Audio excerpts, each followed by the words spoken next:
Passage of a bill. So essentially, I mean, we've pretty much covered it already. Passage of a bill, generally speaking, the government will introduce the bill in the House of Representatives. They're going to win. 90% of bills are introduced by the government side, and that is usually done in the House of Representatives. If it's a money spending bill, it has to be done in the House of Representatives. It's going to pass that, and it then goes to the Senate. Why not absolute? What's the difference? Yes. So a majority is required. All that says here is, I'm skipping ahead. All it says here is that it needs a majority of vote in that chamber. Yeah. It doesn't necessarily mean an absolute majority. Now, with 151 members of the House of Representatives, an absolute majority is you need 76 or more voting in favour. But if you have 30 people in the room, you only need 16. Okay. It's still a majority. So that's the difference. Okay. There are some particular bills that do require an absolute majority, like a referendum amendment bill, things like that. Standing or the majority is required in the House? Either. Okay. All that says is a majority is required of the chamber. Thank you. Yep.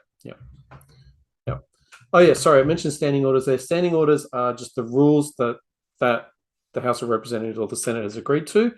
The standing orders are usually amended at the start of each parliament, including some of the Teals made some amendments to the standing orders, for example, with question time. They said, well, we're a lot bigger now.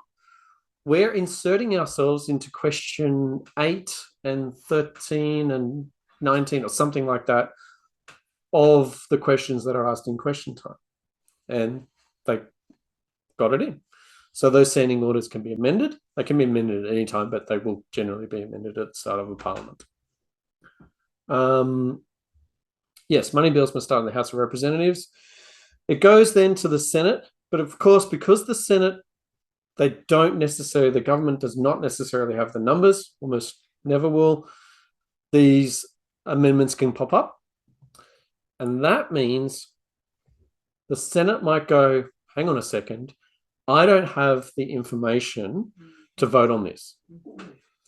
We're going to send it to a committee.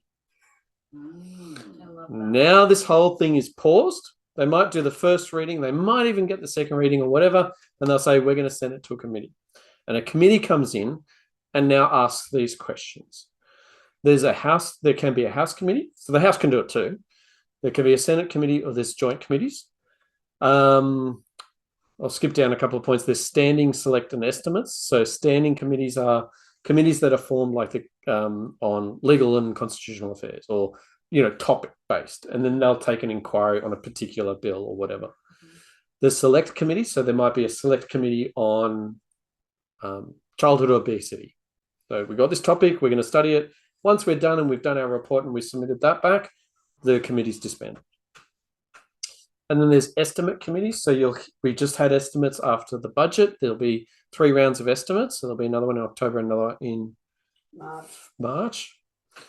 So these will come around. And this is where the government, the ministers, are asked questions and heads of departments. That's it. We're not asking experts. We're not asking the public. It's other senators. So can be government and opposition and crossbench can quiz the ministers on how they're spending Australia's money.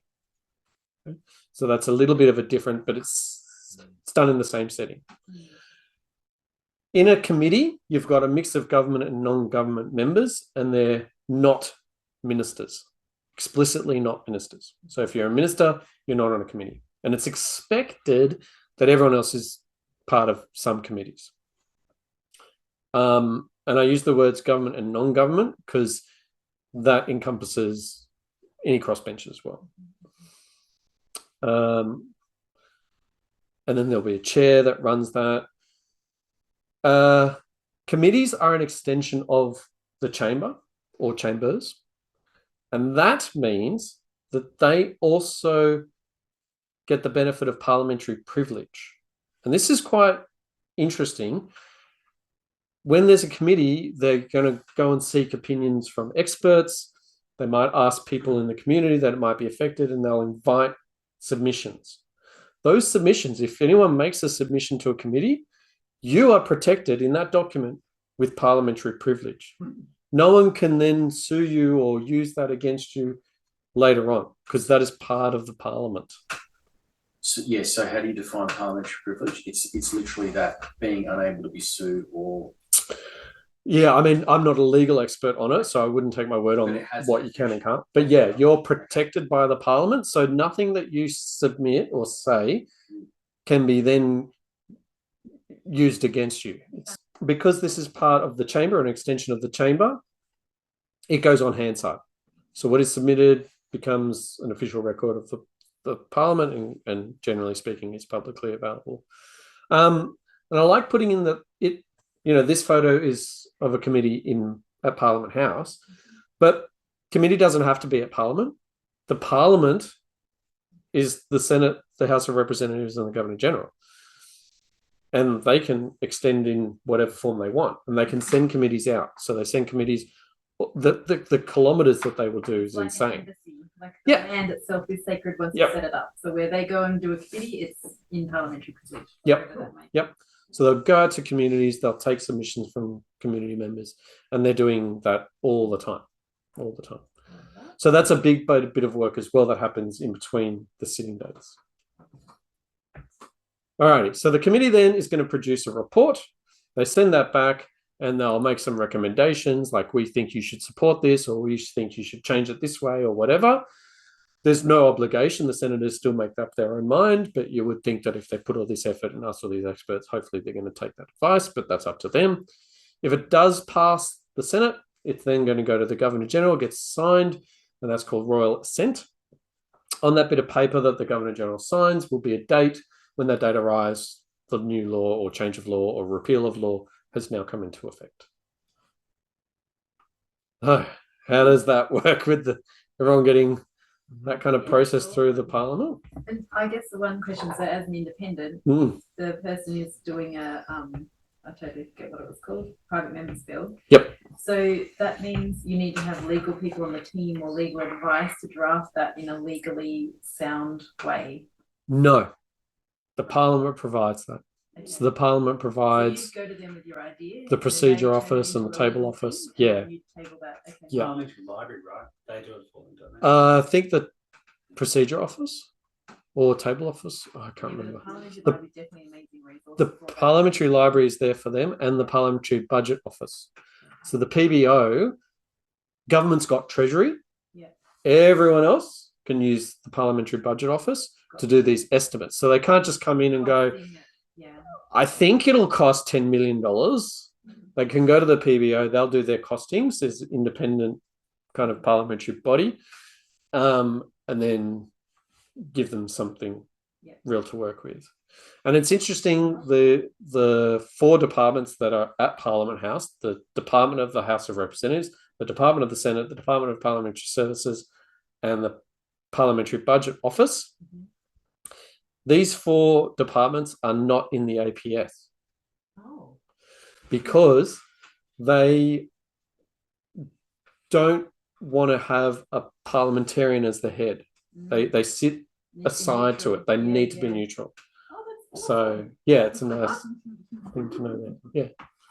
I mean, gosh, working all this stuff out from the beginning. I'm glad someone did. Is that in the Constitution or is that a convention? No, not in here, I don't think. No. All of these offices and stuff have probably changed and named and all sorts out of function over time. Yeah. Yeah. So the second reading was, we think it's got merit, we'll put it to a committee or whatever, and then the third reading is when they have the final debate It's and actually vote. passed. Yeah. The third, if the clerk reads that bill out for a third time in that chamber, it is now past that chamber.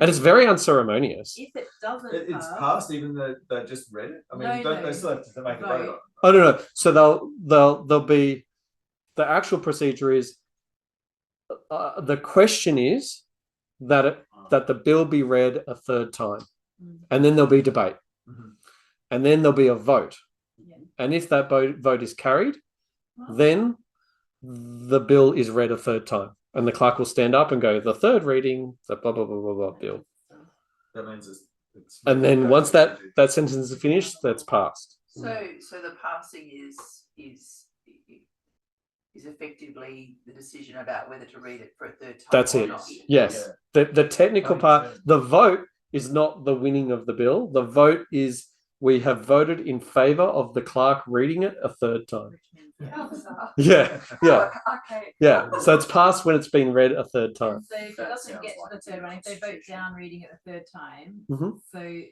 really that parts of that bill will hopefully just get regurgitated elsewhere and pop up again if someone thinks it's got merit or whatever. Like you don't get to vote on that bill again. You can't take like once it's done, it's done. I mean, you could, You could, but unless yeah. you changed it, you're going to get the same result. Yeah. So, That's what I mean. but what would usually happen is if they would have an inkling beforehand that we don't have the support, so they're not going to introduce. They're not going to ask the question, shall it now be read a second or a third time if they don't have the support. So they're going to negotiate first and then Unless they want to trigger for a double dissolution. unless they're Unless they looking want for to. that trigger. Yeah, So- yeah. And they don't have to go to committee either. Yeah, sure. Yeah, No. you can bypass that whole committee. Yeah, you can if there's no appetite for it. So how does all this stuff get aggregated? Like, are all the bills in one place? So there's the federal the federal Register. register of Register of legislation, Okay. which is the official copy of every bill in Australia, including the Constitution. Yeah. It's very underwhelming. Like this and the old paper one of the Constitution. None of like, you know, if the referendum got up, like, is someone getting a post-it note out and putting that into the Constitution at the National Archives? No, they just type it up and press upload on the website, and that's it's so uncertain. Like, at least get a quill or something. You know? But so no, yeah. So there's the Federal Register of Legislation. So that's the official kind of Okay. log of it all. By the Yeah. So these directions or instruments and things like that. Okay. That's delegated law. So the Parliament has delegated the ability for the law to change to these ministers, Yeah. but the Parliament there is a diagram I can find for you if you want that sets out the timeframes for the Parliament to come in and disallow it and all this sort of stuff as well. And then there's common law, which is like precedents and stuff set out by courts. And it makes sense, right? Like if you change a regulation so that I don't know, households now need a slightly different insulation quality in the walls for a new Australian standard, you don't want to go back to the Parliament. The minister can just update that. Yeah. You know, and that's changing the law. All right, pop quiz. Oh, What percentage the government and the opposition, out of questions put before each chamber on a whole, do you think they agree on? I know it is. I think majority. so, Yeah, It doesn't so- look 75, but it is the majority, right? Yeah, Yeah. and people get that's because You they know, negotiated ahead of time. they negotiate ahead of time. A lot of these bills are like, you know, there's an earthquake in some country. Shall we send message of support? Of course. Yeah. They're there for the Should we same keep the ideals. Russians? Yeah, we're gonna renege on that band deal. Yes. Shall we stop for lunch right now? Yes. Okay. So, and it's an interesting perception, because of course the opposition and the government want to highlight to people their differences, Yeah. and we have this Which impression. Actually, I think that people would like them to highlight their similarities. Like we actually Yeah, want it yeah. to be less oppositional in a lot of ways. But not about some of the big issues, Yeah. obviously, where they do really differ. But wouldn't it be People nice if they just said, fine. "Today we agreed on these things Yeah. because we were happy that this is These are good for common Australia." sense things, that's right. We're talking about being an active and engaged voter. Congratulations, you're already doing it.